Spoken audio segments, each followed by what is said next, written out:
world's largest tractor, the Big Bud 16V-747. It was manufactured in 1977 in Havre, Montana.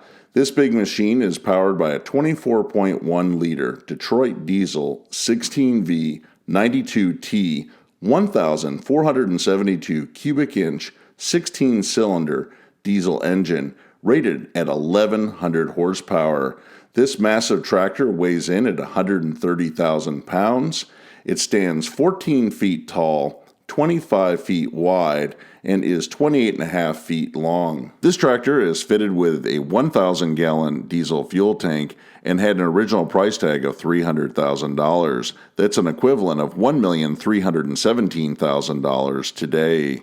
When this tractor goes to work out in the fields of Montana, it's equipped with a full set of Titan LSW 1400 tires, which gives it plenty of traction and flotation as it pulls an 80-foot wide FRIGGSTAD D7-80 chisel plow. The tillage team covers an acre a minute. Hi, Big Tractor Power fans. I'm here at the 2021 Farm Progress Show. I'm here with some famous people in Big Bud history. We have Ron Harmon to my left, who is the owner of Big Bud and manufactured 500 Big Bud four-wheel drives, and then Robert and Randy Williams, the owner of the world's biggest tractor, the Big Bud 16V-747. Thank you for visiting with us today.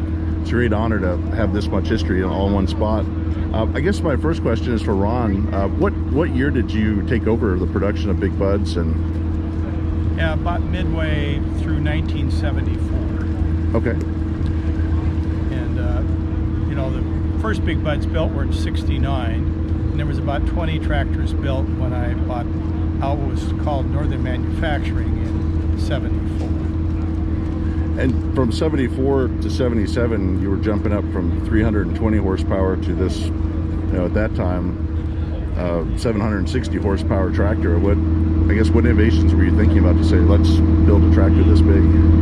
Well, for the most part, it wasn't just our idea to make bigger tractors. We felt there was a demand out there for a limited amount of tractors, for the most part, that would take place of the two existing tractors. So if you could turn two into one, then there was some real efficiency for the farmer at that. And I think that caused most of the farmers to jump up to a larger size tractor like we were building. So you went to the 525s, the 650s, and then of course this big one here. So that. Yes, in '77 we built the 747 for a specific need in the Bakersfield, California area for the Lassie brothers. So, and it too was designed to take the place of several tractors they were using to try to do deep tillage, and they would like to get down to one tractor that would do more work than what they were getting done at present. So that's why we built the tractor. It's an impressive machine. That would have been something to see out in California in the cotton ground ready. Yes, yeah, we pulled a 15-shank subsoiler that would go up to 38 to 42 inches deep. It just changed the way they farm, really, because at that speed it pulverized the ground better than they were doing with 4 to 5 applications of disking prior, so it worked for them. I guess one of the things in this tractor story is it's kind of worked itself out of its jobs. It worked in California and then it moved to Florida after that? Yes, developed a 40,000 acre ranch into a farm, and after he got it developed, he mainly needed row crop type equipment. And then on its 20th anniversary, we brought it back to Havre for Robert and Randy Williams that put it to work on a large wheat farm there at Big Sandy.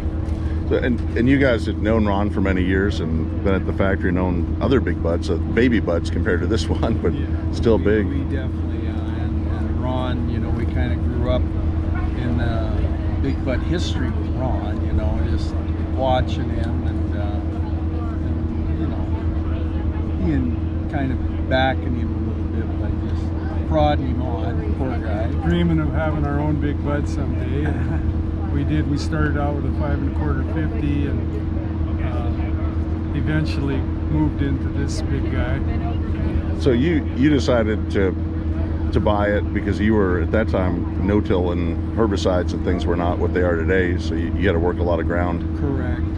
Yeah, we were working probably 75 to 80% of our ground. We were actually working it. So then once no-tilling came around, we backed off a little bit as far as working the ground. So one of the things, I guess, the original, we're looking at the tires here, which it certainly has a good ride out in the field. But how did you develop the original tires for this? How did that come about? Well, there wasn't an ag tire that was available to me that would be big enough for this kind of horsepower and weight. And so we had a company actually put ag lugs on a very large construction tire. And that worked pretty well. In fact, I think we had close to 13,000 hours on this tractor, and the beads were breaking down and so on. And Titan, once they come out with their new 1400 tire, offered to put tires on this tractor for the Williams brothers, and it couldn't have been better. It's a great combination with their dualed up 1400 tire on this tractor. So the thing that we did was when Titan come along and offered this tire dualed up on this tractor, it was a perfect combination. Williams Brothers actually put this in the field since the tires were put on, and it worked the best it's ever had with this tire combination, both from a traction and a pounds per square inch standpoint. It's excellent tire for this tractor. So the Titan tires have really improved what you're doing out in Montana as far as getting the tractor back to the field. Absolutely. The LSWs, they're a different design where they're a lower profile tire. The ride, as far as out there in the field, they're a little wider stance, so that worked. And definitely no slippage. Yeah, the slippage is minimal. And like Ron said, the design, the sidewall design and stuff seems to be a lot, a lot more firm. And you've got some other big buds on your farm, so if you're looking for other tires, you yes, go to the LSW. Do. We have 2 other ones that we farm with, and we're looking at definitely tiring them up. Well, I really appreciate your time today, and just getting to see this tractor out in the field is always impressive, and a lot of great history with Big Bud. And I guess one last question, because I also know in addition to the tires on these, you guys like the tires on cars. And Ron, I guess you're a Corvette guy with General Motors things, and I have been, yes.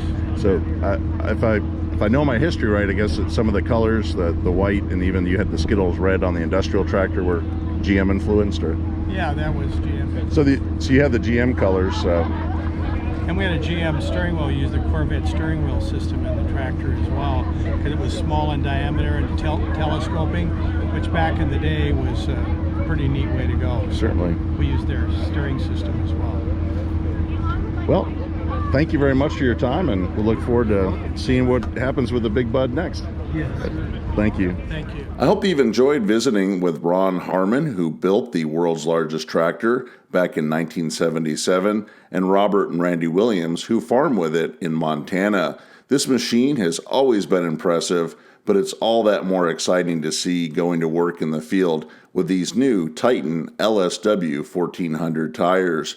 I'd like to hear in the comments section below this video if you're taking a look at LSW tires for your farming operation. Tell me about the tractor or combine you'd like to equip with these large flotation tires.